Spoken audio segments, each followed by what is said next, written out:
What's up, guys? First video of 2025. First video I've uploaded in about 3 or 4 months. I have plenty of reasons why. Mainly signing up for college and stuff, trying to finish out my senior year of high school. But besides the point, some of you may know that the Nintendo Switch 2 first look trailer released today, and I have a lot of comments about it, and I thought it'd be nice to get back into flow of YouTube by commenting on the trailer, so let's get right into it. So first off, what I'd like to note is I found it funny that when they first released the trailer, they initially put it as an important announcement from Nintendo, and they made the thumbnail make it seem like they were putting out some, like, apology or whatever, some type of YouTuber apology, but then it was a little surprised that it was the Switch 2. I was arguing with a friend because he thought that they would absolutely not sour drop it. They leaked the date for the Nintendo Switch 2 reveal a while ago, and just about the entire console. I just know that those people that leaked it are probably fucking dead right now in the ditch. But they, regardless, leaked it, and they said that it would happen on the morning of Thursday. He didn't think that would happen. He would think that they would have at least announced like a direct or something, which they did announce in a direct. It's for I think, sometime in February. I think it's the 4th. But regardless, the trailer dropped. I was right. They did shadow drop it. And let's take a look into it. So they start off the trailer by showing the original Switch, and then they give the main console like a little bit of inflation. I see that they got rid of like yeah, let me grab my own Switch to show you guys. This little like IR camera or whatever this is at like the very bottom of the Switch. I don't know if that's showing up on camera at all. It's right under right above my pinky. You can kind of see it there. Well, whatever that is, whatever that was used for, I don't think I've ever seen it used for a game.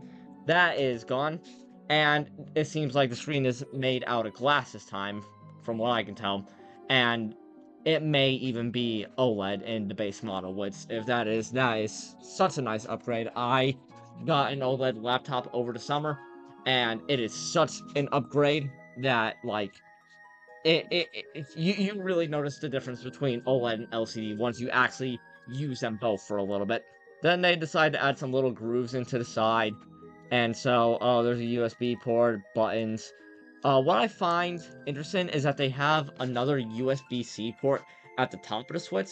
What this made me think of is with the PlayStation Portable, how they had a little USB port at the very top of it where you can add attachments such as a camera, which makes me think they're probably going to release attachments similar to that, like, you know, a camera. I had a conversation about that with a friend earlier today, and Pokemon Snap is, like, the first thing that comes to mind. That would be amazing to use with a camera for the Switch, and I'm surprised that it's not built in, but I expect to see a lot of accessories with that, because I don't know what you guys think, but I don't really expect to be charging my Switch with two USB-C ports plugged in at the same time. I feel like that would be a bit of a fire hazard, although I guess it would charge it pretty fast. And they showed a new kickstand, which I would assume most of you have the Switch. If I'm correct, it is the best-selling console. If it isn't, then it's probably the 3DS or the Wii that is the best-selling. But you may know that this little kickstand, it is fucking junk. It cannot hold the weight of its own console. And the one that they show in the trailer not only can do better angles, but it seems like it's made out of metal and is better attached to the Switch. Like, you can't just remove it, as you can on the Switch 1. It's actually connected to the console, which I think will really help this, I can't talk. Which I really think will help with the stability of the console. Next, they enlarged the Joy-Con a little bit, and so that is going to be black and have accent colors instead on it, which, you know, I'm sure they're going to release, like, full-color Joy-Cons after the console. And to be fair, this is the first look trailer, so we don't know what's going to happen when it actually releases, but I really hope that they include an option for solid colored Joy-Cons, because I think that just adds to the playful uniqueness of the Switch. And having it as an accent color does look really nice and professional. Okay, I just misread something. I looked at the site on YouTube feed and I saw, it says Hollow Knight Silksong announcement trailer on it, and I thought, holy shit, they announced Silksong? Or like, actually showed something with it, but no, that's a video from 5 years ago. Never mind. But, anyways, as I was saying, um, I think full-color Joy-Cons are much more playful and just fit the tone of the Switch a lot better. Now, I'm saying as I have gray Joy-Cons on my Switch.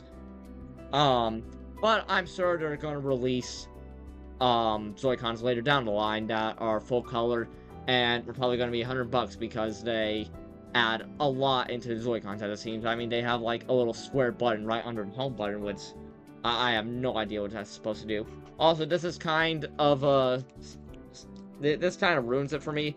I don't know if you ever noticed, um, there's, like, a little gray, like, translucent ring around the home button. If I can get it to focus. That actually lights up if you connect it to your PC. It's never used in the actual normal Switch hardware, but if you connect it to your PC, it will light up. And it's clear right there that there's no translucent ring, and they probably got rid of that, which is so disappointing.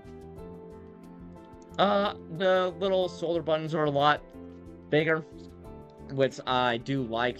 These things right now, they are so incredibly small. Even when I was a kid, and these Joy-Cons fit my hands much better, these were a pain to use. So seeing those upgraded is a lot nicer. As we can see here, they have like a little SIP slot, which I'll get into in a little bit. And they have an optical sensor, which will allow you to use it like a mouse. I personally don't think any games are going to use that. That seems such, like, a poor gimmick. I mean, there's a reason why keyboard and mouse games, like, you typically have the keyboard separate from the mouse and you only control, like, 2 buttons with the mouse. Because, like, imagine using it and trying to press the buttons on the side, all those different buttons on the side of the Joy-Con while moving it as if it was a mouse. That just does not seem comfortable in my eyes. And the only games I can see using it would be party games. But another problem I think arises is for families who would likely be playing those party games. Um, Most of their coffee tables would have glass surfaces, I feel like, or at least a lot of them. And I don't know if you ever tried using a mouse on glass. It does not work. The optical sensor cannot pick up where it is, and it is just heinous to use. So I feel like that would present a problem if you're trying to use it for party games. They sell these little, like, on the ends, I can't tell if they're, like, magnets or the little latches that are supposed to, help attach or pull the Joy-Con away, but I want to get into that in a little bit. So, one thing I've been seeing a lot online is people were saying that the Joy-Cons, the thumbsticks, are going to have significantly less drift than they would before because they're redesigned or whatever. Unless they're completely redesigning the Joy-Con, or not the Joy-Con, the joystick. I don't think that's true. It's still going to be just as I can't talk. It's still going to be just as prone to getting drift as any modern controller. For example, my PS5 controller, this thing, besides like a little gunk that's on the side here, it is in practically mint condition. I've taken amazing care of this thing. I've had it for about 3 years now. Um, and the thing already is starting to get stage 1 drift. No matter what, dust is going to get under the joystick, and it's going to get into the optical sensor, which I don't think a lot of people realize. If you open up your controller and you just take off this little thumbstick and you spray with some like WD-40 or like some compressed air, it'll get rid of that dust, and I guarantee it will most likely fix your drift problems. I've done that for my Joy-Cons, and I haven't done it for this controller. I've done it for my PlayStation 4 controllers though, and it has worked almost every single time. Whenever it didn't work, there was an actual problem with the internals that I would have to get repaired, and then I would just buy a new controller at that point. I do believe that they won't be nearly as prone to getting drift as they currently are, because all you really need to do to improve that is add like a little bit of plastic instead of just having this indent and like just a tiny flap of plastic protecting the optical sensor. But no matter what, it's gonna get drift, and I feel like people are gonna complain about that when it eventually does, and I don't know. I mean, I feel like even with my current Switch, like, granted, this thing has been sitting in my dock for about 2 years until I started using it again recently to play Persona 5 Royal.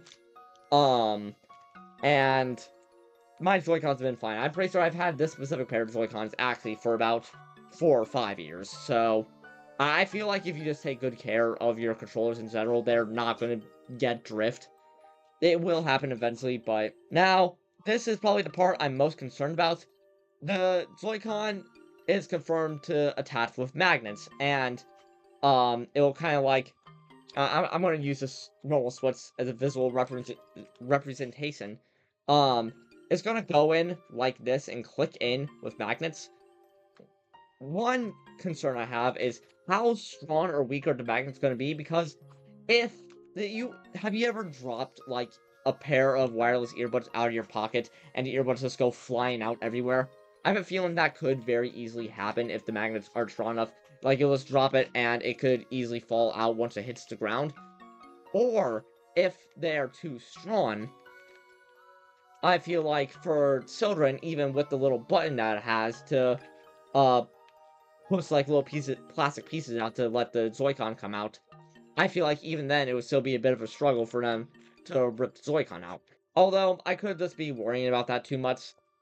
I think the part that is much more concerned is how they have the little tip that sticks out in the console, that I would assume is supposed to tell the Switch, hey, the Joy-Con is inserted in the Switch, put it into handheld mode. It looks like it's like very obviously not a thick piece of plastic, and it does stick out quite a bit to where I feel like you're supposed to pull it out like this.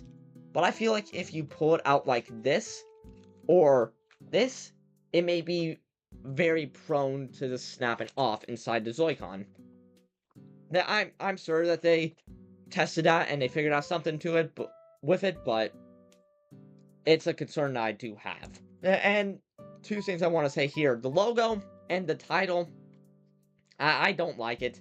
The Switch 2 sounds so boring. It sounds like it's not. I get that it's supposed to be like the successor to the Nintendo Switch, but they've had consoles in the past, just to name two, the DS to 3DS, and the Wii to the Wii U.